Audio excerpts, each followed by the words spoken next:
akabatidzwa nomweya mutsvene kuti haangavoni rufu asati avona Kristu wake. Iye wakauya mutembere nomweya. Zvino vabereki vakati vachiuya nomwana Jesu kuti vaite naye nomutovo womurayiro, akamubata mumaoko ake akarumbidza Mwari achiti, zvino tenzi, muranda wenyu ngaaende hake nerugare sezvamakareva, nokuti meso angu aona ruponeso rwenyu rwamakagadzira pamberi pavanhu vose, chiedza chokuvhenekera vahedheni nokurumbidzwa kwavanhu venyu vaIsraeri. Mabasa avapostora chapter 19 verse 11 ne12. Pane musoro shoko noti Pauro paEfeso pandima 11. naMwari wakaita masimba anoshamisa namaoko aPauro, nokudaro micheka nenguo zvaibva pamuviri wake zvaiiswa kuvarwere, hosha dzikabva kwavari nemweya yakaipa ikabuda. Ameni. Mazvita henyu toda kutenda Mwari nokuverengwa kweshoko. Ndichakumbira youth councilor Rusere vauye vanamate.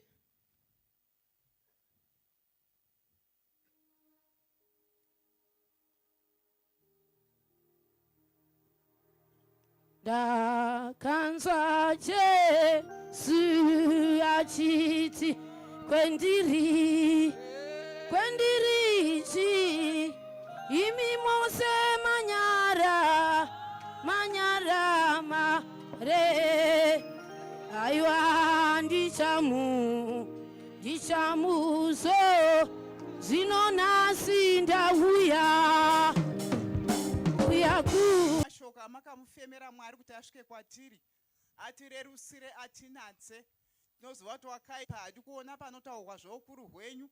Hondo dzowakaipa dzinosumuka kurwa nehondo dzedenga, asi pakupedzisira tinozova kuti tiri vakundi. Chitaurai upenyu hwedu Mwari wokudenga, simba redenga rionekwe panzvimbo ino, Satani nehondo dzake vasuduruswe, mbiri nekuzodzokere kwamuri nomuzita raJesu. Amen. Mazvita shoko redu ratinofamba naro paungano ino rinobva paLeviticus chapter 19 paverse 2 rinoti, ivai vatsvene nokuti inini be holy for I am holy. Ndoda kutarisa nchiti madeko usiku hwakapfuura takanga tichitaura pamusoro pekuti holiness inotaridza identity yedu muna Mwari, nai kuti isu takamira sei mukati meupenyu hwedu, uyewo inotiradza kuti tiri vanhu vakatsaurwa naMwari mukati meupenyu hwavo, mukati mokurarama kwavo, uye inoratidza kuti isu takatsaurwa naMwari mutsvene.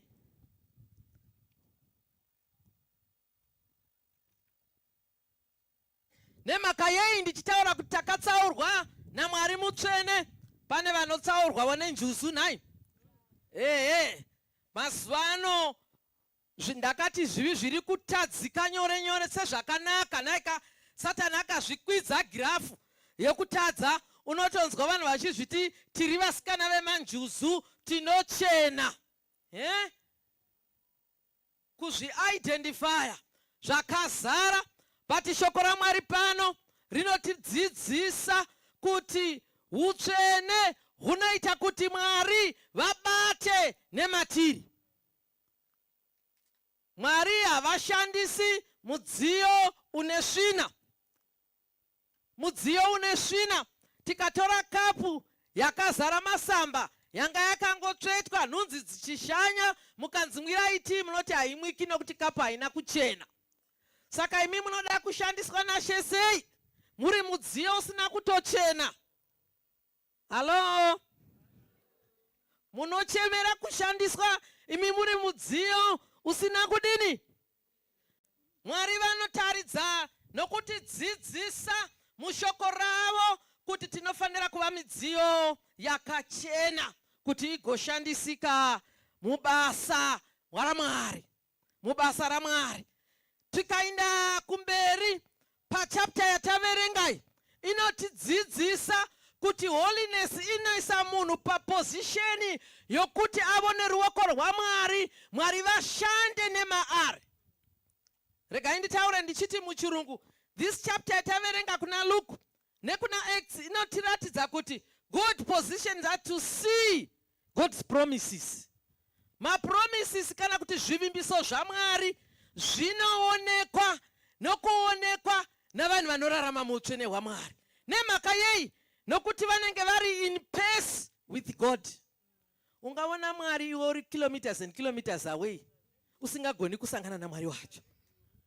Tikaramba tichienda mberi, tachitaura pamusoro pemurume unonzi Paul kuti zvipfeko zvake kungokanda henge chifiko, vanhu vakaibata votopora, votomanya. Kwete vauya vakaiswa pawheelchair kuti vazosumuka vanga vachifamba, kuti tigopretenda simba raMwari, asi kungoigamuchira yaPaul. Dzimwe nguva tinotambura navanhu vachienda kunotsvaka kwavanofunga kuti vanogona kuwana batsiro, kwavanofunga kuti vanogona kuwana batsiro. Nemhaka yei? Nokuti mweya waMwari haugari pane nyongano. Mweya waMwari haubati mumukristu usingararami zvakanaka. Mwari havana chavo chiripo, havana chokugarirapo. Ndepasatanika uzoti kana uri muroja hapasi pamba pako. Hapasi pamba pako. Kana uri muroja uisi mitemo. Kana uri muroja uti ndoda rume yakakura iri spacious, hauzvipi nzvimbo. Saka kana zvakaipa zvichitonga muupenyu hwomunhu, mweya waMwari haugari. Unogara. Shoro tikakuimbira nenzira ai haugari. Shoko raMwari rinonditira zvakanaka. Vaya vane zvinhu zvavo makanoti kana vakaimbirwa zvinobva voti hau kuratidza kuti zvadini, zvauya zvazviripo, zvazvichingoda zvinomutsa magyauzani kuti zviite zvakanaka, zvinozvisumudza. Zvinovo mweya washe kana uchirarama muupenyu hwomukristu, mukristu ari mutsvene, panotaurwa zvaMwari, mweya vanobuda vomanifesta the power of the Holy Spirit. Ina handigamuchiri kuti Reformed Church ikereke yakatonhora. Halo? Iyi ikereke ine simba iyi. Nemhaka yei ndichitaura kuti this church is power. I am a living testimony eminamato yemareforming. Handisi living testimony yemadzibaba Geminos. Handisi living testimony yevakomana eminamato yevakomana vemachechemas, but yemareformer. I am your product of prayer. Saka Reformed Church Mwari kana vachibata muupenyu hwedu vanotitira zvakanaka. Utsvene hunobhadhara, kurarama munamato kunobhadhara. Kunobhadhara. Shoko raMwari rinotitadzidzisa kuti holiness is not limitation. Hatibatikani, hatidzidzisi, but it's a pathway to God's promise and power. Kana nchitaura nchiti God's promise and power, nditaura pamusoro pezvivimbiso zvaMwari, pamusoro pesimba raMwari. Saka kana ndikararama muutsvene zvakataurwa naMwari zvinozadzikisika muupenyu hwangu. Ende Mwari vopfuura mberi vachitaridza simba ravo. Kana tava kurarama muutsvene, whatever situation yatinopinda bairi, tinoenda mushoko raMwari, toyeuchidza Mwari vimbiso dzavo dzavakaita muupenyu hwedu mushoko ravo. Nokuti Mwari vanosvinurira shoko ravo vachiridini, vachirizadzisa. Mwari kana vakati ndichakurwira, Mwari kana vakati ndichakutsigira, panguva yaunonzwa kuti ndoda kutsigirwa naMwari, vana ukati Mwari makati muchanditsigira, Mwari vanouya nokuti pane chinova attracta cheutsvene hwavo. Vokutsigira, votitira zvakanaka mukati meupenyu hwedu. Ndichidzoka kundima yedu yekuna Leviticus 19 verse 2 inotaridza kuti vanhu vanofanira kuva vatsvene. Nemhaka yei? Kana tava vatsvene, we will dwell in his presence. Tinorarama muvepo hwaMwari. Paya patinoimba chiti uvepo hwaMwari huri pano, handiti ndavunzwa nomumasaisai, huri kufamba, ndokunge uchirarama mahuri uchinzwa kuti ndiri kuswima muuvepo hwaMwari. Ndoda Mwari panzvimbo ino. Ndaitirwa zvakanaka kunyange nomuparidzi wabva pano weDevotion 9. Wonzwa kuti Mwari pano vari kudini? Vari kutaura muupenyu hwedu. Saka ndoda kutaura hama dzangu ndichiti kuva mutsvene ndiko kuti uite mudziyo unogona kushandisika. For you to be holy ndio kuti uve a vessel of honor. Kana totaura zvedenga titi zviya zvesubstitute. Mazvinzwa? Zvokuti unoti vanhu vanoti gangazha mukombe. Hazvinzirani nekumwira mudeme. Kudenga hakuna ma-rejects. Halo? Kudenga hakuna mai? Hakuna ma-rejects. Pamiri paZambezi vanoti gonga. Hakuna gonga. Kureva chinhu chefeki. Kudenga kunoda munhu unorarama mutsvene. Hahufekeki. Ungafeka isu. Tina maziso ari limited. But kana mweya mutsvene vachikushandisa zvakanaka, spirit of discernment inokuudza kuti pane kuskecha chinamato. Pane kuskecha chinamato. Shoko raMwari rinondidzidzisa so that holiness is our identity and our calling. Ndo zvatakadanirwa naMwari. Saka tinoziva tanzwisisa kuti holiness inotiisa panzvimbo. It positions us to experience God's power. To experience God's power. Iwe kwete umwe munhu. And promises. Saka Mwari ava havana kutirasha. Tataurirwa pamusoro pemurume unonzi Simeon. Pana Luka chapter 2. Tataurirwa pamusoro pemurume unonzi Simeon. Murume uyu wakanga akarurama achitya Mwari. He was holy. Achigara muvazhe dzaMwari. Kana ndichitaura nyaya yekugara muvazhe, handisitaura nyaya yekugara muchechi. Handisi kugara nyaya yekugara pachechi yard. Kumba kwenyu mune player press here, nzvimbo yenyu munonzwa kuti kana ndikainda pakona ndainda paaltar yangu yokuti kana zvashata ndotaura nababa vangu ndiri ipapo. Hamuna nguva. Murume uyu waiva nenguva yekugara mutembere. Yaisiri nyaya yekunotonhorerwa mutembere, but yaiva nyaya yekugara pamakumbo ashe kuti kana zvinhu zvoitika zvigonzwisa Mwari. Nekuda kwokugara pamakumbo ashe, Mwari vakashumira zvavakanga vachida kuita mukati meupenyu hwake, mukati meupenyu hwaIsraeri, mukati meupenyu hwavaJudha. Simeoni dzikazviziva wena. Toda vatana nanambuya vanogara muvazhe dzashe. Muchiri kufunga chiimi? Shuga tichikutengerai. Muchiri kufunga chiimi? Mari muchipiwa. Chasara kudini? Kunamata. Hama dzangu, chinhu chasara kuti tirarame tiri pamakumbo ashe, kuti zvigotiitira zvakanaka mukati meupenyu hwedu. Ndinoitirwa zvakanaka kuti arimo Mweya Mutsvene unouya womira pakati pake womuratidza kuti Kristu uya wauya. Rudzikiniro rwava kuvahedheni. Zvizvamaratidzwa zvedzinza rekwenyu. Kungoti zvekwedu mungazvigona here? Zvekwedu mungazvigona here? Ndopopota ndichitizawo ndichiuya kubvute kunoko nokuti ndiri mutsvuku. Saka ini zvendinomirira Afrika kudai zuva rinonyanya. Saka shoko raMwari rinondidzidzisa kuti Mweya Mutsvene vanouya vanobata pakati poupenyu hwedu. Pane vanoti chechi yedu haisi yomweya. Inotenda muutatu hwaMwari. Handiti kuna Mwari Baba, kuna Mwari Mwanakomana, kuna Mwari Mweya Mutsvene, kuti kuratidza kuti tinogamuchira mabasa anobatwa naMweya Mutsvene muupenyu hwedu. Chisingagamuchiri kidzungu chete. Shoko raMwari rinondidzidzisa kuti kana ndiri holy ndinopinda vomuposture yeutsvene. Zvino imi mungapinda muposture yeutsvene makazorora paLabhai. Halo, vaigadzira migwagwa vaiziva kuti vanofamba vanofanira pota vachiwana pekuzorora. Imi muri mai vesungana makatozorora, makagara paLabhai moti ndinoda kuva mutsvene. Tinofanira kuramba tichibata basa raMwari, tichienda kumberi mukati mokurarama kwedu. Vadikani, ndinoda kutaura chinhu ichi ndichiti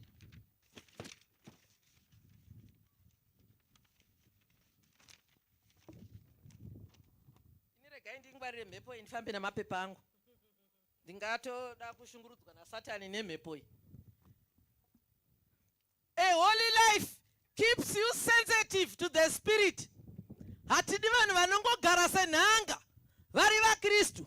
Manhanga kana pawakamatsveta kana mashamba paradonhera ipapo, parakurira ipapo, paraberekera ari mumunda, haribvi kusvika rasumudzwa navanhu. Tina vaKristu vakagara mukereke samanhanga, havasimuki, vanenge varipo. Isu tichida kuti kereke yaJesu iende mberi. Shoko raMwari rinotidzidzisa kuti muupenyu hwomuKristu hunofanira kuattracta denga, kuita magnet, nai kuattracta denga inononga tsono yausingagoni kunonga namaziso. Hunofanira kuattracta denga. Nemhaka yei denga richiattracta? Nokuti pane divine presence. Iya haisi nyaya yangu yandinongoverenga kakai, nyangwe mushoko raMwari irimo. Kana mukaverenga Mabasa aVapostori chapter 16, munoudzwa pamusoro pavarume vanonzi Paul naSirasi kuti vanonzi vari mutirongo, zvinhu zvisina kumira zvakanaka, vakanyengetera, vakaimbira Mwari nziyo, denga richirumbidzwa, denga rikadzika mutirongo, rikaratidza kuti makiyi haashandi kana mweya mutsvene vadzika. Chii chakakusunga iwe? Chakakusunga iwe kana denga radzika? Chinosunungurwa. Chinosunungurwa. Chii chinokushungurudza iwe? Pauri kuti ndakambozorora zvangu, ndiri panguva inoyi, ndiri kuno kumusangano, asi kana ndodzokera kumba kuya hakuna chakanaka. Wauya pano pamusangano, pana Mwari wedu mapedza zvose. Nyaya inogadzirika. Yaiti invited divine presence. Hapana unofanira kugara akasungwa. Vamwe vanenge vachitokubvunzai kuti zera renyu iri mungadai matova namuzukuru, mungadai matova mbuya, zviri kuita seiko kuvana venyu ari madzimai esungano, anenge achitsvinyira mamwe madzimai esungano, vachiti zvakatoshinya, hameno zvavo, vasi serious.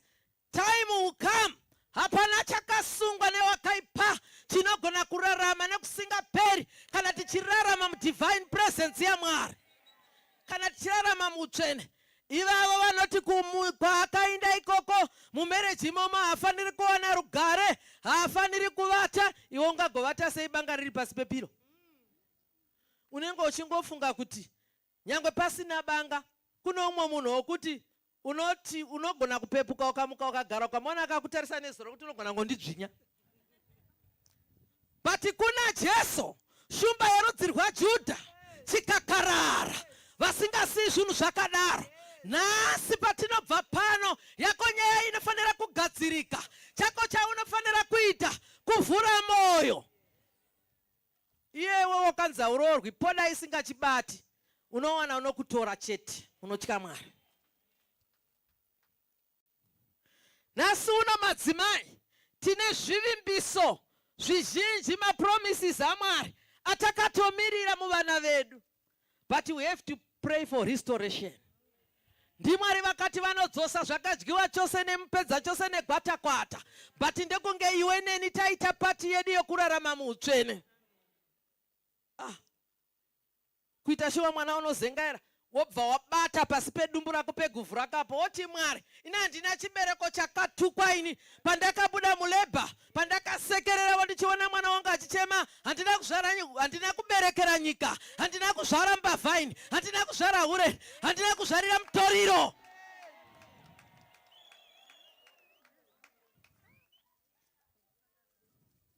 Handei mberi, tinomada mabreakthroughs awo. Ekuti unoenda kubasa, woita sekuti hauendi kubasa, woita sekuti haugoni kubhajeta, wokuti kana watarisa mari yako unoti ko ndakaishandisei, woona kuti ndakaita hangu ichi neichi asi hazvina musoro. Makumweya iwo aiti vamwe mufundisi vangu vaiti kuna makumweya anobata vanhu. Aiti kuna makumweya anodini? Zvokuti iwe ndiwo unovashandira, iwo wodya ziya rako. Today it should come to an end. Nokuti Mwari vanoti I am inviting you to be holy. kuti ini ndigozviratidza kuti ndiri Mwari. I am inviting you to be holy. Vadikani, ndabatikana panapa, moyo wangu ndabatwa nenyaya yekuti holiness ya Simeoni yakamuisa kuti aone mapromises aMwari when it comes to be fulfilled. Ko iwe unoti Mwari vanokuchengetera chi? Ende mukatarisa vanhu vanotorwa kumhuri dzedu vanofa, vanhu vakatikoshera kudarika isu. Pamwe uchitochema kuti dai ndiri ndainda, iwe usati watendeuka. Mwari vanonokuisepi? Vanonokuisepi? Unonokwana papi? Unonokwana papi? Mwari vari kuda kuti weneni titendeuke, utsvene hwaMwari hufambe. Hanzi the Christian army is the army which kills its own wounded soldiers. VaKristu tisitopedzisana. Vamwe vaiberekana kana mwaro hwaomisa pane mwe nzvimbo, asi kana zvanetsa vomupedzisa. Kana mweya waMwari uchirarama mukati medu, utsvene hwaMwari hwakabata pakati pedu, we are not such kind of an army. Tiri army inomira kana mumwe wedu asangana nezvinorema, tonamata. Vamwe vanhu vanototya kusheya zvinovanetsa nokuti vanozeza kuti venews vanofamba vachiripota vana Ruben Barwe vanenge vari mumabhachi, instead yekuti vataure nedenga kuti hazvifaniri kuitika manizvi, hazvifaniri kubata manizvi, hazvifaniri kuonekwa manizvi pamuKristu izvi, hatizvidisu marifoma. Mwari wekudenga tiwanirei nyasha. Munoseka. Dai Mwari akatibatsira. Unonzwa munhu oti uyo watakadanirwa uyo haiti, mufundisi uyo haiti, mubati uyo haiti, unoita. Nokuti Mwari wakamudana une zvaakakudanirai. Zvaakamudanira muministry. Regai ndikuudzei, Israeri ine imwe nguva yaiti kana yambotadza, Mwari wongosumudza imwe nation kungoirova seshamu yayo. Saka pane vamwe vari shamu, saka vari kutoita ministry yavakadanirwa havazviitisi. Vari kurova imi kuti mupinde mumuforo, sezvamunoita muchiti charuveki. Saka vari kurova madzimai asungana achiti pinda mugwara. Vari kuita ravo ravakadini, ravakadanirwa. Unenge munhu anenge oti itasamai chimuka. Ini ndine rango randakadini, randakadanirwa. Ipapa nomunganditi ndiimbe ndototaura mashoko anoimba vamwe. Hakusiko kwangu ikoko. Vadikani, pane nyaya iri pano. Is the kingdom of heaven counting you? Kana taakutaura nyaya holiness, totaura nyaya kuverengwa. Panapa kuda panopera musangano tichazozati tiri vangani statistics. Kuda tikanzi ndakanzwa kuti kupamushana taiva above 10,000. Zvino kana taiva above 10,000, tese tikaregisterwa kudenga, hamuoni kuti tine mufaro. Zvino kondosvika kwaita chipororo kudenga. Totina mawandire edu aya, namawandire edu aya, namasukiro ngeo dzedu aya. Mwari wekudenga vachitisimudza. Mwari wekudenga ingozvibvunza kuti if the heaven is counting me, kana denga richindiverenga, kana denga richikuverenga, pane nyaya. Kana denga richikuverenga, kureva kuti the manifestation of God's power inofanira kuonekwa mamuri mai, inofanira muonekwa mamuri vanakomana. Asi kana denga risingakuverengi, rokushandisire nekuti hausi waro. Mungangotuma mwana usiri wenyu kuti ndamukwidza bhazi kuti ngaaende kumasvingano nditengera mbeu, mai vake vanouya vakakonana nemi nokuti mamutuma. Saka imi munodirei kushandiswa naMwari musiri vake? Halo. Kana tichitaura nyaya yekalling, dzimwe nguva tiri limited. Kungofunga isu takapfeka shundu dzedu ditema, nana mama vedu vakapfeka shundu dzavo dzeblack, nevamwe vakapfeka dzeblue. Aiwa, ndiri kutaura kuti iwe wakadamwa kuva muKristu to advance the kingdom. Vhangeri riri kufamba here? Muri kuita zvakanaka here? Muutsvene. Yai tirarame muutsvene hwaMwari. Unoziva kuti vanhu vanoita kukirengiwa so kuti vaite zvinhu zvepachechi yavasina kudanirwa. yavakadanirwa naMwari kuti vazoshumira. Umwe unotothretena, pai ndinobuda muchechi menyu, kobuda zvindeyanguye ndikasenga chechi yaJesu ndoita mateya.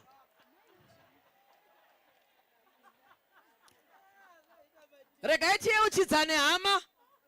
Handina kereke yandakamboona inoti vanhu vachiparidza vanenge vakavharira vanhu mukova. Makambozviona? Sei tichiparidza misuwo yakashama? Kuti unoda kupinda apinde ka, unoda kubuda hake wodini wobuda. Ende dhoreda harina measurements, rinokwana munhu wese. Ende haina kutanga nesu kai. Pamazuva ano hamuna kuinzwa zvimwe zvese zveareka zvakapiwa measurements, kusara kwedhoo kuti nemhuka huru kava nachipembere nananzou dzigokwana. Inonzi namahwisiri neni mutadzi mukuru ndinopinda kwazvo. Saka Mwari vakudanira panzvimbo ino. Mwari vatidanira panzvimbo ino kuti tirarame utsvene kuti simba ravo rigoonekwa. Nemhaka yeishoko irauya mumazuva edu, nemhaka yeishoko irataurika mwaka wako iwewe, rataurika mwaka wako iwewe, nokuti Mwari vari kushayiwa utsvene pakereke yavo. Utsvene pakereke yavo. Basa nderokuzorana madhaka. Ndofara kuti kana uchizora vamwe vanhu madhaka, unozara madhaka muviri wose.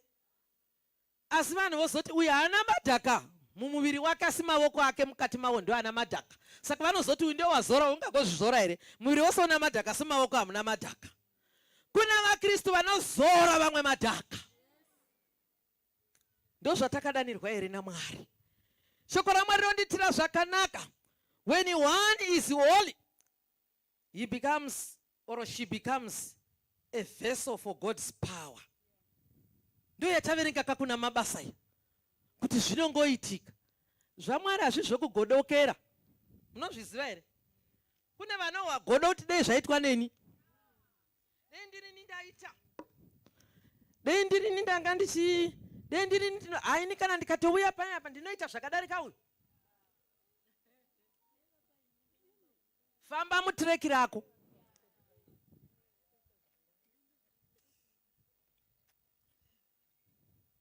Usainkurocha roumwe. Famba munei? Mune rako. Tina vaKristu vanozara pese pese.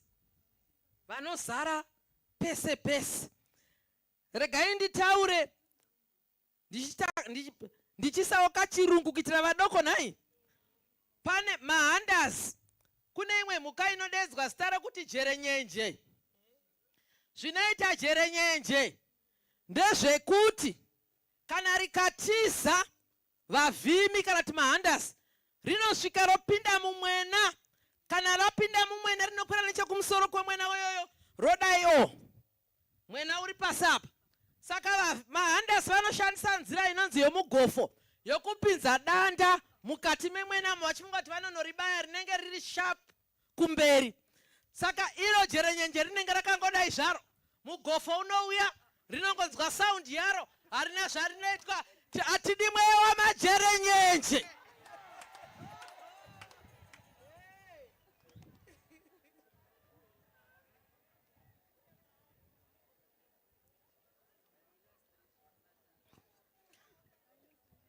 Saka vanosvika pakuneta kusvika vaita give up, voti ndofunga radini raenda. Kuna vaKristu majerenyenje vanoti nyange vakaparidzirwa ivhangeri majerenyenje, nyange vakadzidziswa kupiko munoti takabva kose kwamarere kana kwane kwaakabva nako ijerenyenje.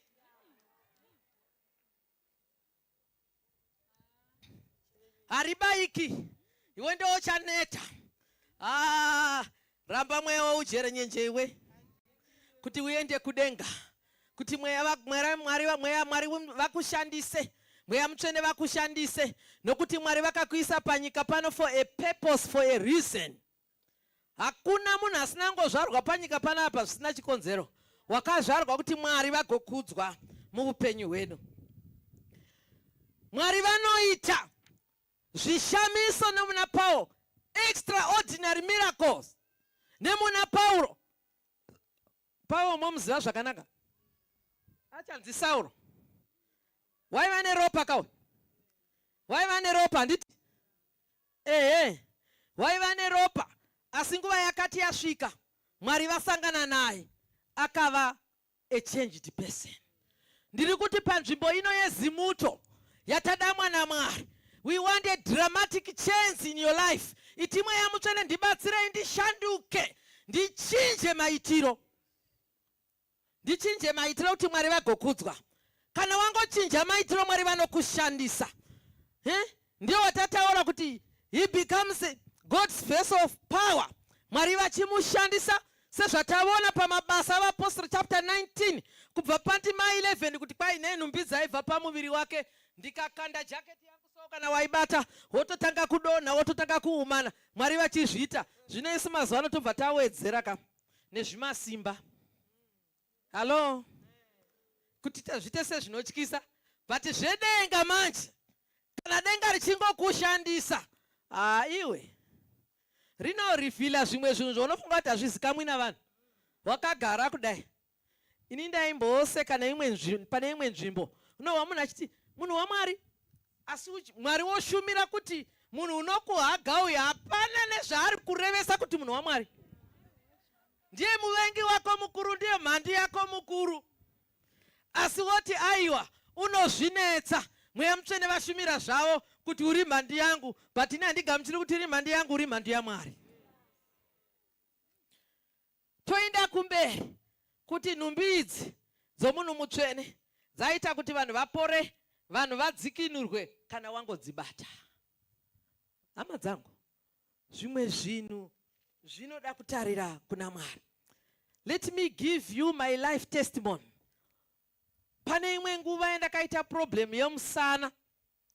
Musana ukandirwadza, manevsi akatsimbirirwa, zvokuti ndaingovona mvura yaya tinorasha yoyerera, ndoziva kuti ndachida kuenda kutoilet asi ndasingazvinzwi. Asi ndakati ndanamata, ndichiti ndikagara pacheya muklasi kujusto mwala kundaigara ndakapoteredza netauro semwana unodzidziswa kugara ari mudhishi, ndombopota ndomira mulecture. Kana ndagona kugara 10 to 15 minutes, ndichiti ndikasumuka ndikagara, ndikasumuka ndikagara. But nerimwe zuva ndichinamata, ndakanzwa a feeling hand yakakurosa low back yangu.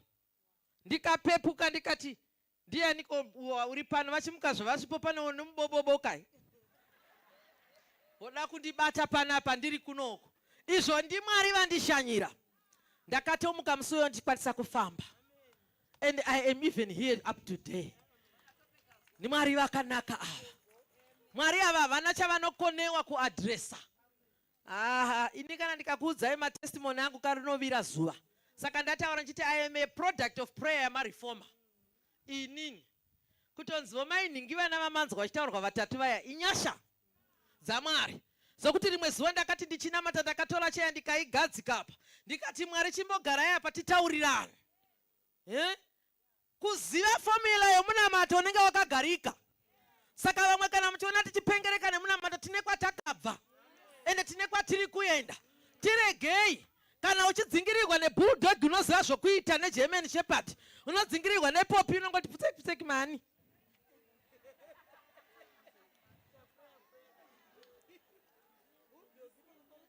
Ndakatora cheya yangu ndikaigadzika, ndikati Mwari, ini ndakagara pano, imi makagara apa, chindiudzai kuti mikana musingadi kundipa mwana, ko uyu munomurimire yenyu. Denga rikazviita. Ende kana tasangana nezvinooma vaKristu, tisagwadziwa moyo, nokuti Mwari vanoda kutishandisa semudziyo. Handina chinhu chandisina kusangana nacho muupenyu. Kusara kwezvirwere zvokusvinuka zvama-STI chete ndozvandisina kusangana nazvo. Vamwe mune musina kusvinuka mune mavigirwa neshamwari, hakusi kuda kwenyu. Zvoga kuita airport yezvirwere pazvinolenda nokuita take off, but Mwari vaida kuti vazondishandisa. Saka ndinorwadziwa kana ndichiona muKristu achitambudzika, achipinda mun'anga, achipinda mumapostoro Jesu varipo. Ini I am a breast cancer survivor for 13 years. Tinotoona imi mune mikaka muchiirasha muchifamba iri panze. Isu tichitoti zvenyu. Isu tinotoita mukaka wokutenga $50 ne$70 kuti ndiwane zamo rokumisa. Iwe sadherera Mwari uyu. Mwari vanoda kuti iwe neni tirarame zvinofadza Mwari, kuti Mwari wekudenga vagozviratidza. Ko isu tinokona kuitirwa mabasa makuru sei watakatenda kwaari ariye muridzi wemabasa makuru, ariye muridzi wamabasa makuru. Nhasi tiri kuona vanhu vachiedza kugadzira zvihengechefu namabhengoro ekushandisa. Nhasi handida kukuvigirai maapple panapa. Ini ndida kuvigirai Jesu weNazareta, shoko raMwari mupenyu. Handina kuuya namaapple. Vanoda maapple kumaketi. Hatidi vanhu vakadaro. Nhasi vanhu vari kuedza kugadzira chinechi chinonzi chimendo. Vari kuedza kugadzira zvimwe zvinhu zvavanenge vachiedza kugadzira vasingatauri havo kuti fundraising.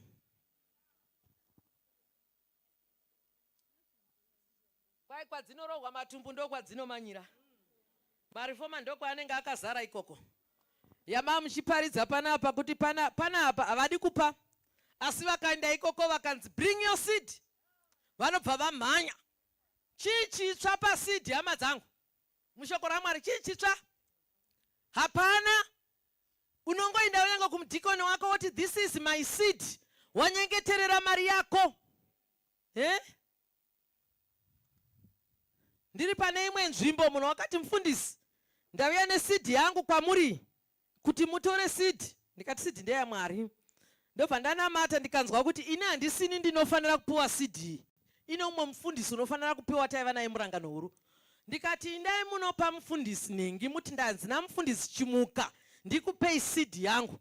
Zvikai but imi ndimi mufundisi wangu. Ndikati ndini mufundisi wenyu but Mwari vane zvavashumira. VaKristu vanofamba vari mujinga namweya mutsvene vane nharo dzinonetsa. Vanenge vakacalculata kuti ndonowana nyasha dzei pamunhu uyu. Vakaisa spiritomita kare kuti ndinonowana nyasha dzei dzingandibatsira pamunhu wakadai. But wakati aenda ikoko akaita mabreakthrough aityisa. Kumunhu iyeme muchiti ava ndeve kuti pahavo chirayiro ava vazive kuparidza.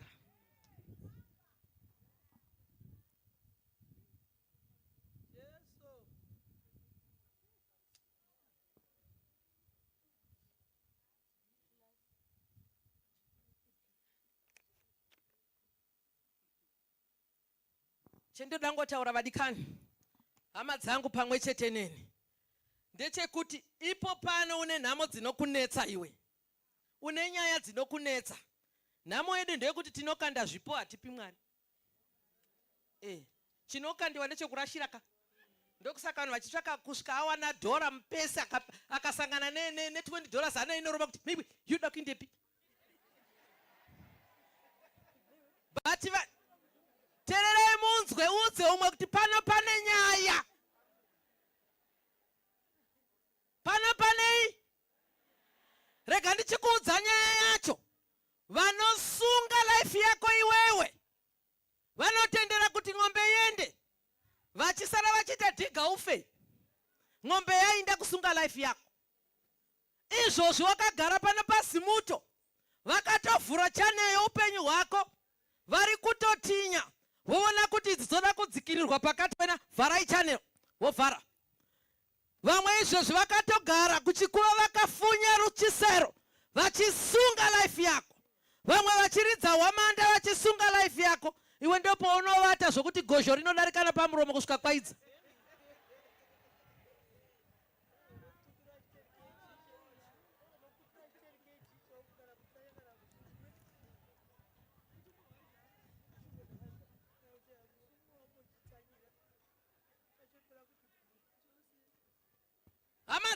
Hama dzangu handei mberi. Nguva haisi yedu, indoda kutorovera kuenda. nhasi ndiro zuva rangu rekudini, rekupedzisira. And 81 shoko raMwari rinotiro, for Paul it was God's power rakanga richibuda mumudziyo wakanga wagamuchira Mwari kuti ubate. Zvii zvamakagamuchira ini? Mweya Mutsvene ungabata mumunhu wakadailutwa. Zvese zvirimo, vari pano, muri vatete, muri mai, muri baba. Ndoda kutaura kunyangwe nana mai vari single vari vega, ndingagoita sei? Vanozoramba vana vavo, regai vangoita zvavanoda kuita nevana vavo. Ndakatovatendera kuti vana vaende kumusha, vanoita chikaranga chavana namba mukuru, ndingageta sei? So munhu wechirikadzi vanozondirambira, iwe uno murume unokosha kudarika isu tinavo mhani, una Jesu. Una Jesu. Mawisima muriko ereko? Muna Jesu. Baba vamunopira nyaya dzese. Baba vamunopira nyaya dzese. Uyai tirarame muutsvene kuti zvitiitire zvakanaka. Kwete kuti ndine chishamwari changu chendinongovaradzana nacho, kana moda kuwanikwa wanikwai.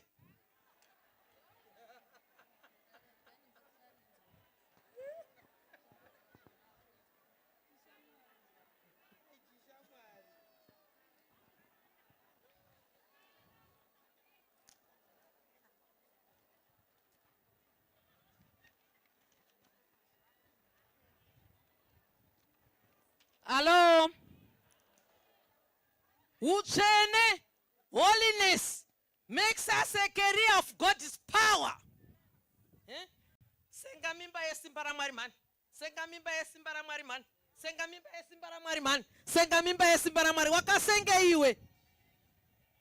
Wakasenge. It makes us a carrier of God's power in our lives. Muupenyu hwedu, mudzimba dzedu, ngative isimakeria esimba raMwari. Munyika yokwedu tofanira kuva isimakeria esimba raMwari. Kubasa kwedu ngative makeria esimba raMwari. Kwete kuti vaKristu vari pano makaitirwa nyasha mukapromotwa, munoshungurudza vanhu zvokuti unoti kunamata handidini.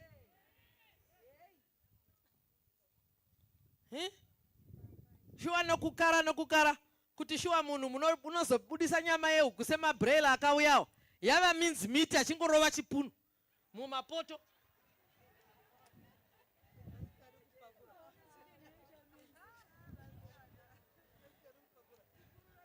Yaiti simudze maoko mudenga madzimai, ngaisa ruoko mudenga. Uchiti munhu mukadzi mutsvene. Jaya simudza maoko ivana baba. Uti kana munhu achirarama muutsvene anochinja atmosphere. Saka chinja atmosphere maniwe. Anochinja atmosphere. Ye prayers, kana tima prayers edu samadzimai, vakomana navasikana nababa, anofanira kutakura simba. Anofanira kutakura simba randiri kutaura pamusoro pe-authority. Pamusoro pe-authority. Munamato unoitwa nomunhu mutsvene une authority nokuti wakatakura divine authority. Wakatakura divine authority. Ende kana iwe tati unochinja atmosphere ka nokuti unorarama mutsvene, panoita peace panga pasina peace. Kunzwa mhepo inofefetera pasingafambiki mhepo nokuti paita munhu waMwari. Saka there is link between holiness and power. Pane zvepazvinobatirana, pane pazvinobatirana, pane pazvinosungana. Our holiness is not about to withdraw takazvitaura madekwe, but to set apart, to make impact. It impact tongoreva kuti kushandura zvinhu nai, kunzwa kuti pane wasvika. Kwete kuti vanhu vaite impact yekundovata mai vasvika. Kana vatete vasvika vanhu votorongedza madhishi kundowacha kurwizi, voti vanoenda rini, asi vavona vavuya nebhegi voti havachiri pano. Vari pano mukoma, vachiri pano. Our holiness today positions us both to see God's promises and walk in His power. Kufamba musimba raMwari wena kuti uri musimba rani raMwari. Wakabata mudonzvo wako unoti ndine ndichidonza zvangu asi ndiri musimba raMwari. Iye ni zvangu pano wakaita saSimeon. Unoziva kuti unochinja kastepi so uri kachembere unenge uchita seunojaivha so. Nokuti pane simba rani? Pane simba raMwari rinenge riripo mukati meupenyu hwedu.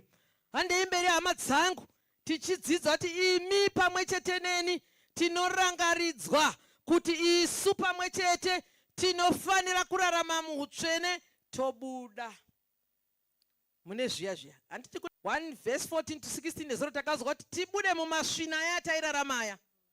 Zvinei makauya mukapfeka bhachi muri mumasvina imomo. Mukauya kunoku kwese mukaita mabasa aMwari muri mumasvina iwayo. Vanhu vanoda mabasa aMwari asi havadi Mwari. Havadi zvaMwari wacho. Hai, asi zvemabasa aMwari vanozvida. Today tinoona kuti holiness is a bridge to God's promises and power.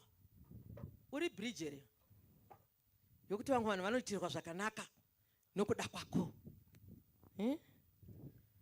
Hausi wakatotsvakirwa goyo yakuti manyonganise mhuka inonzi munhu.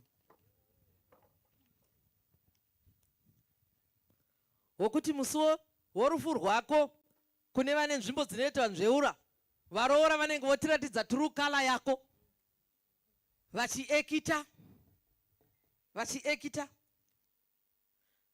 Vakadzi kana kuti madzimai vanorarama muutsvene madzimai anorarama muvision yaMwari. Women of holiness are women of vision and fulfillment. Vanozadzikisa kuti tiite mabasa makuru aMwari. Ndakambonzwa mumwe munhu achiti ini kusungana nemadzimai handindini ndobetserwa nei kune shoko kuya. Ndikati mindi musingadi kubetsereka.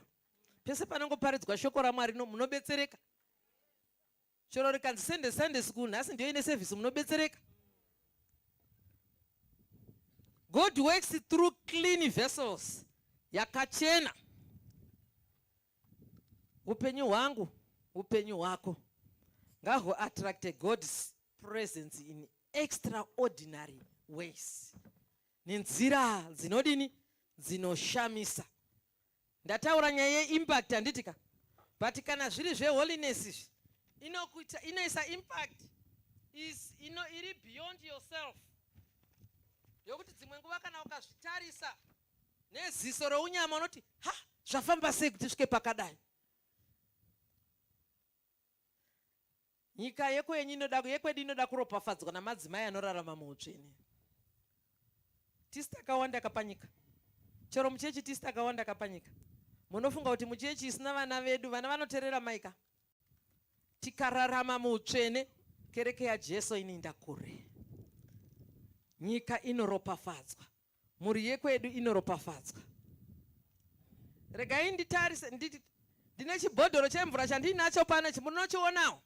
Munazvo ikoko. Hanti munoona kuti makanyatsauchena. Munooneka zvirimo. Saka mudzimai wesungano anofanira kuva a clean vessel.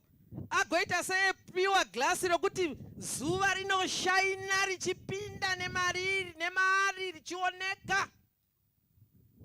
Light rinooneka richireflecta kuti mune zvirimo nokuti makachena.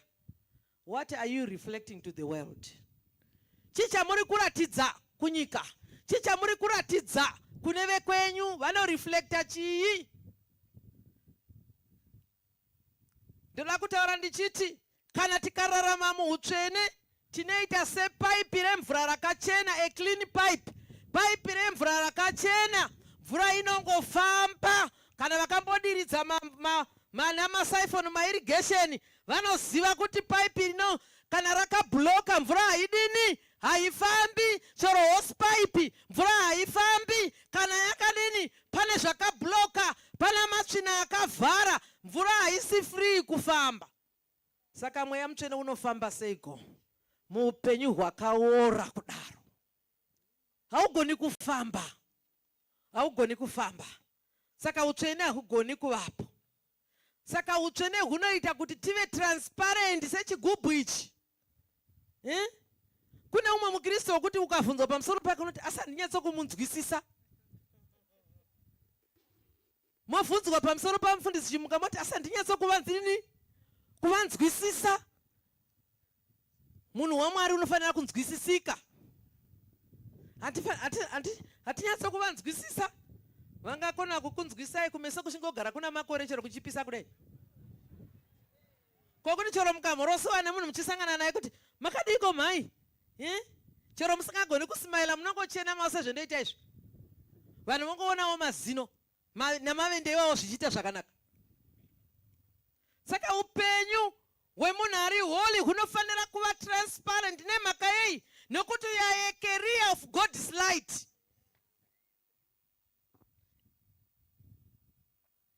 Vadikani, holiness empowers us. It doesn't limit us. Utsvene hunotipa simba. Hakuti limiti.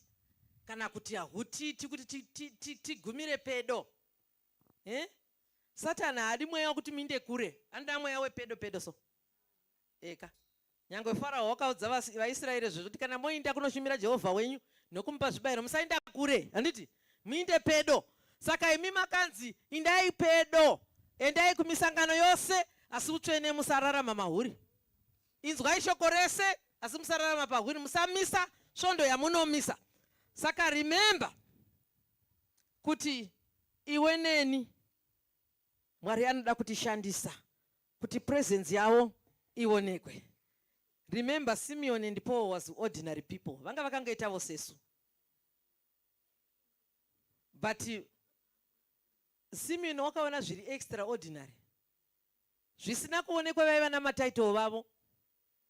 Vaprista vakuru vari koko havana kuzvidini? Kuzviona. Vana Herode vasi vachenjeri vemabvazo vasina kuzvidini? Kuzviziva.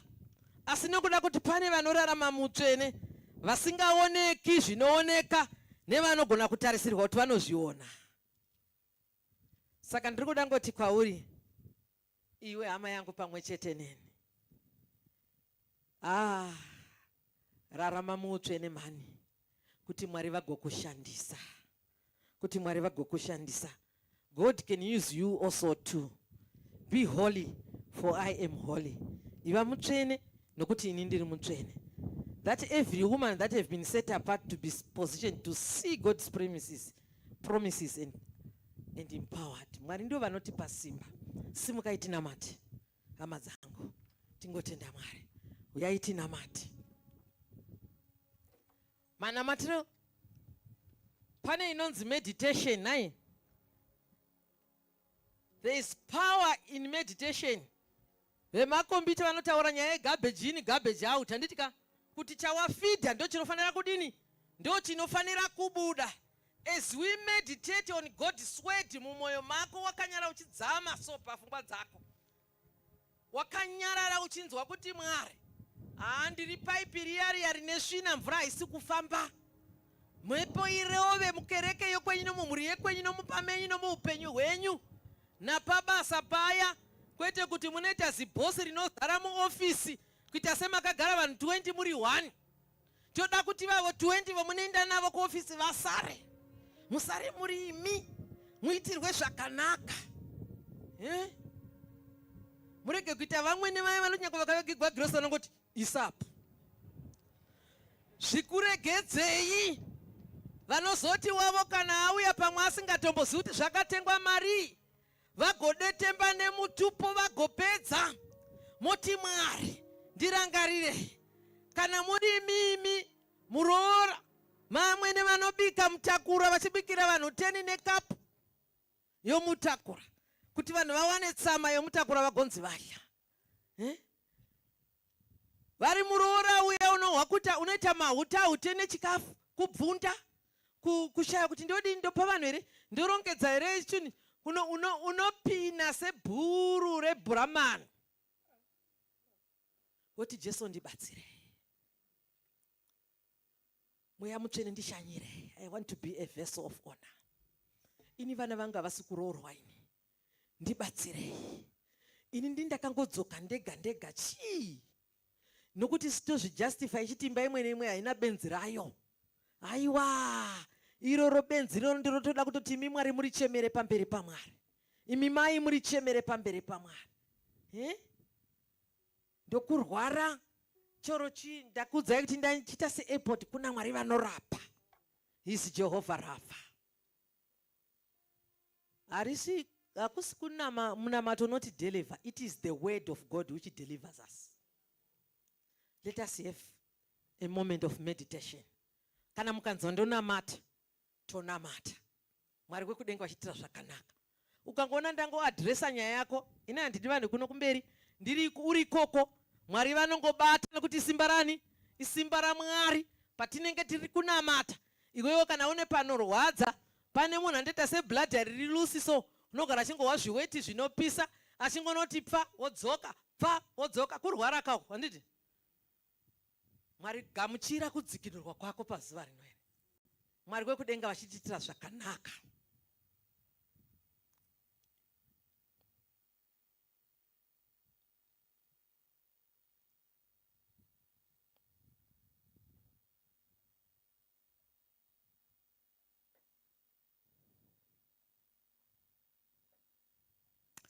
Baba vedu makatendeka, muzita raJesu tinokutendai.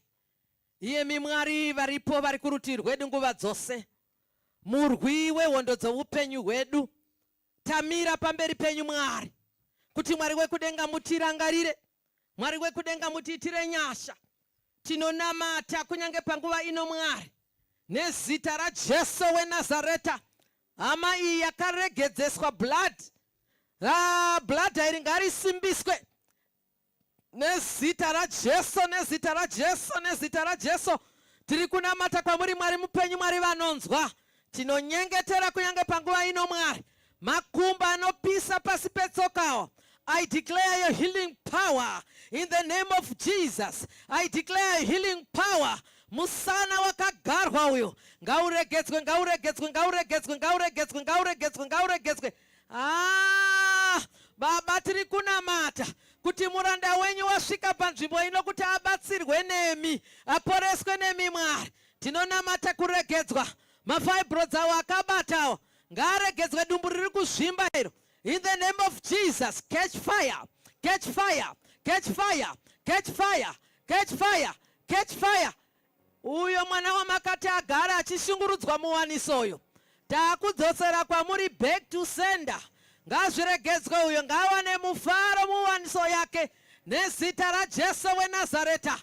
Tinonamata nemurume uyu wakapiwa naSatana, si Mwari hamuna chamunokonewa kugadzirisa. Tiri kunamata nemuzita raJesu. We declare peace right now. I declare peace right now mukati meimba iyoyo. Mweya mutsvene, mweya mutsvene, mweya mutsvene, mweya mutsvene. Tirangarirei panzvimbo ino Mwari, tirangarirei panzvimbo ino Mwari, tirangarirei panzvimbo ino Mwari. Baba tiri kunamata vana vakabatirwa mamarriages avo, vana vakabatirwa zvibereko avo. Catch fire, catch fire, catch fire, catch fire, catch fire. Ngavaregedzwe, ngavaregedzwe. Tauya pamberi penyu Mwari, hatina kuuya pamberi pemunhu, asi tauya pamberi penyu imi Jehovha murapi. Tauya pamuri imi Jehovha Mwari vanodzikinura. Tauya pamuri imi Mwari vanosiningura. Mwari tinokutenda. Kunyange maagents atumwa pamusangano uno, we are addressing you right now in the spirit world. Kuti iuyoyo chamuri kubata pamusangano uno, maagents atumwa panzvimbo ino, Holy Spirit take over. You are in control. Mweya mutsvene batai basa renyu. Tinokutendai Mwari nokuti munozviita. Munozviita Mwari. Munozviita Mwari. Munozviita Mwari. Tinoramba chihure chiri demonic panapa. Nezita raJesu weNazareta, dzikinurai varanda venyu Mwari, nokuti Mwari muri Mwari. Makatendeka zviro kwazvo. Makatendeka Mwari. Ndiri kunamata nemunhu une manzwi anonzwa. Anonzwa munzeve dzake. Manzwi awa ngaende. Anoti apedza kumanzwa anonzwa musoro wake uchitema, anonzwa confusion maari. I declare healing right now in the name of Jesus. Father, I honor your name and praise your name. Holy Spirit, take over your deliverance and healing in the name of Jesus. Amen.